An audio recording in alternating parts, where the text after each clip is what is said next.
এই পৃথিবীতে অনেক বড়, তো তারপর মানুষের সাথে মানুষের মিল নেই কেন? মানুষের সাথে মানুষের মিল নাই কেন? মানুষের সাথে মানুষের মিল থাকবো কিভাবে বলো?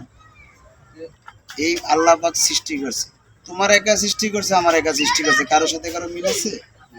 মিল নাই। তাহলে মিললে থাকবো কেন বলো? তুমি তোমার বউ থেকে তুমি আরেক ছেলে নিয়ে টাঙ্কি মারো, আরেক পুরুষ আরেক মহিলা নিয়ে টাঙ্কি মারো, তাহলে মিললে থাকবো কেন বলো? তুমি যদি তোমার বউরে ভালোবাসা দিতে তাহলে তোমার ভালোবাসার মহব্বত ঠিক থাকবে, কিন্তু এই কারণে ঠিক নাই। আরেকটা জিনিস তুমি মনে রাখো, যদি তুমি কারোর সাথে ঘুরতে না আসতা, যেমন তুমি আমার লাগে ঘুরতে এসেছো বাসায় তোমার বউ থেকে, এটা কি তোমার বউ জানে? জানে না।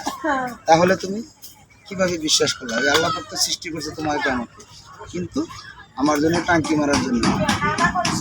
তোমার এটাই নীতি। আবার দরজ কেমন?